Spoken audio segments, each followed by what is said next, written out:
Scène première. Garcin, le garçon d'étage. Un salon style Second Empire. Un bronze sur la cheminée. Alors, voilà. Voilà. C'est comme ça. C'est comme ça. Je pense qu'à la longue, on doit s'habituer aux meubles. Ça dépend des personnes. Est-ce que toutes les chambres sont pareilles ? Pensez-vous. Il nous vient des Chinois, des Hindous. Qu'est-ce que vous voulez qu'ils fassent d'un fauteuil Second Empire ? Et moi ? Qu'est-ce que vous voulez que j'en fasse ? Savez-vous qui j'étais ? Ça n'a aucune importance. Après tout, je vivais toujours dans des meubles que je n'aimais pas et des situations fausses. J'adorais ça. Une situation fausse dans une salle à manger Louis-Philippe. Ça ne vous dit rien ? Vous verrez, dans un salon Second Empire, ça n'est pas mal non plus. Bon. Bon. Tout de même, je ne me serais pas attendue... Vous n'êtes pas sans savoir ce qu'on raconte là-bas. Sur quoi ? Eh bien... sur tout ça. Comment pouvez-vous croire ces âneries ? Des personnes qui n'ont jamais mis les pieds ici. Car enfin, si elles y étaient venues... Oui.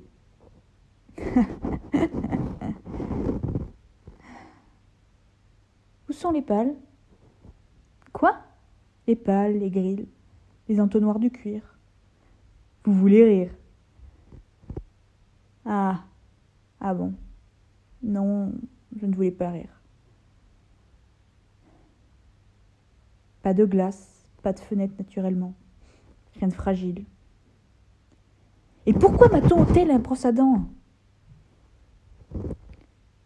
Et voilà la dignité humaine qui vous revient. C'est formidable.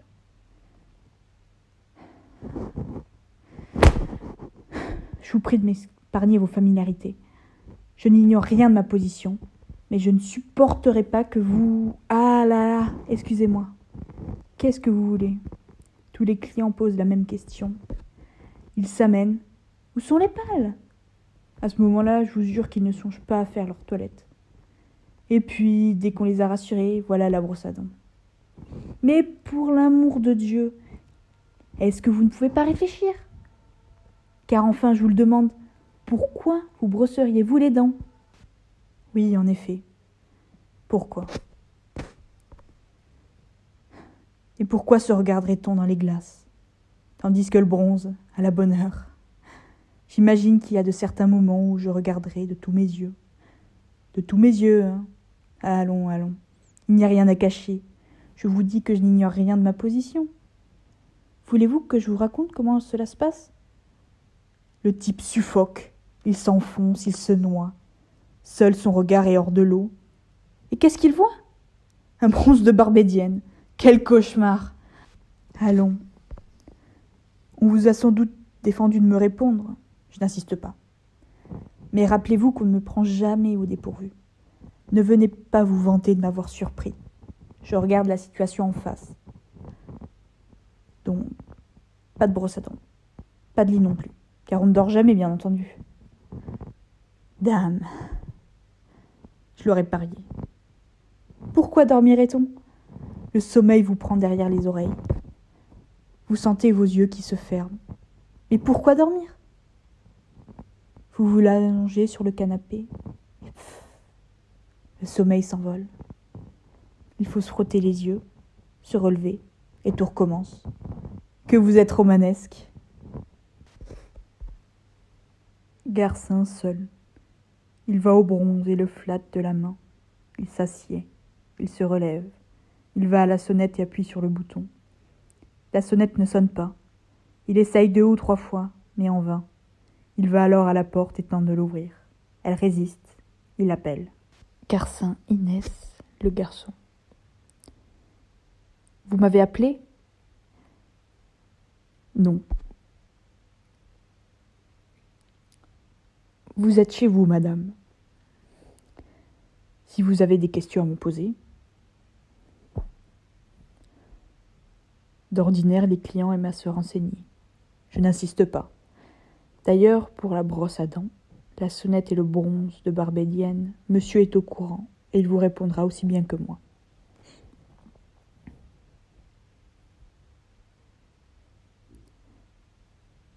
Où est Florence ? Je vous demande. Où est Florence ? Je n'en sais rien. C'est tout ce que vous avez trouvé ? La torture par l'absence ? Eh bien, c'est manqué. Florence était une petite sotte, et je ne la regrette pas. Je vous demande pardon. Pour qui me prenez-vous ? Vous ? Vous êtes le bourreau.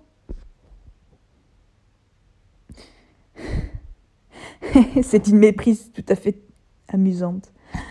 Le bourreau, vraiment ? Vous êtes entré, vous m'avez regardé et vous avez pensé. C'est le bourreau. Quelle extravagance. Le garçon est ridicule. Il aurait dû nous présenter l'un à l'autre. Le bourreau.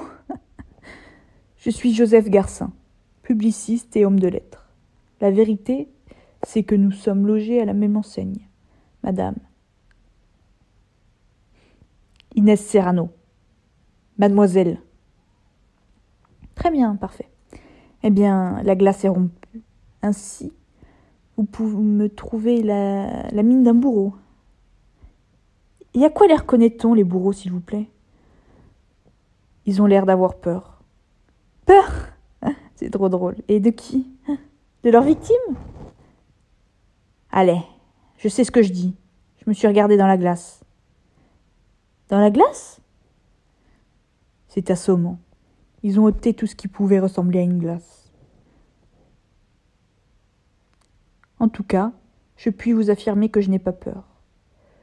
Je ne prends pas la situation à la légère et je suis très conscient de sa gravité.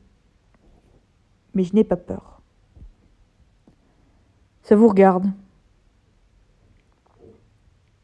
Est-ce qu'il vous arrive de temps en temps d'aller faire un tour dehors ? La porte est verrouillée. Tant pis. Je comprends très bien que ma présence vous importune. Et personnellement, je préférerais rester seule. Il faut que je mette ma vie en ordre. Et j'ai besoin de me recueillir.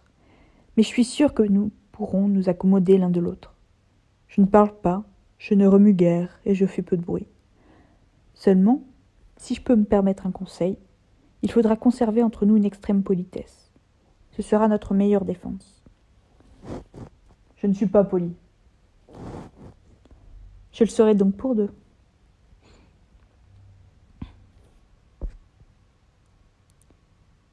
Votre bouche. Plaît-il ? Vous ne pourriez pas arrêter votre bouche ? Elle tourne comme une toupie sous votre nez. Je vous demande pardon ? Je ne m'en rendais pas compte. C'est ce que je vous reproche. Encore ? Vous prétendez être poli et vous laissez votre village à l'abandon. Vous n'êtes pas seul et vous n'avez pas le droit de m'infliger le spectacle de votre peur. Vous n'avez pas peur, vous ? Pourquoi faire ? La peur, c'était bon avant, quand nous gardions de l'espoir. Il n'y a plus d'espoir, mais nous sommes toujours avant. Nous n'avons pas commencé de souffrir, mademoiselle. Je sais. Alors, qu'est-ce qui va venir ? Je ne sais pas. J'attends.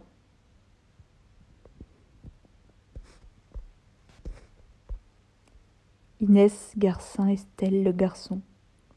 Estelle regarde Garcin qui n'a pas levé la tête.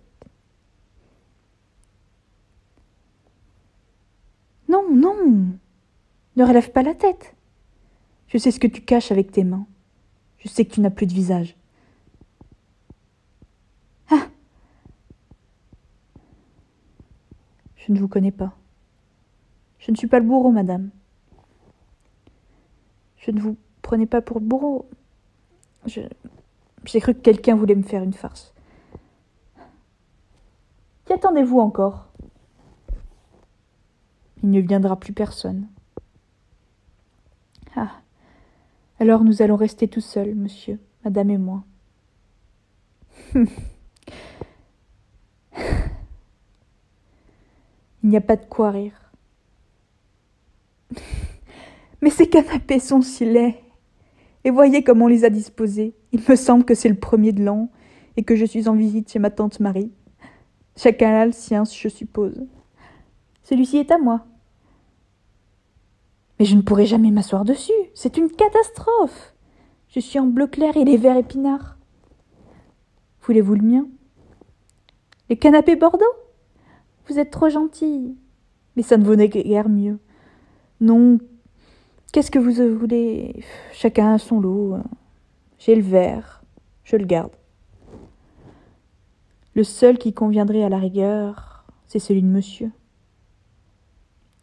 Vous entendez, garçon? Le canapé... Oh, pardon. Il est à vous, madame.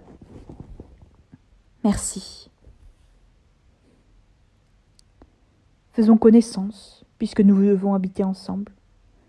Je suis Estelle Rigaud. Inès Serrano. Je suis très heureuse. Joseph Garcin. Avez-vous encore besoin de moi? Non, allez, je vous sonnerai.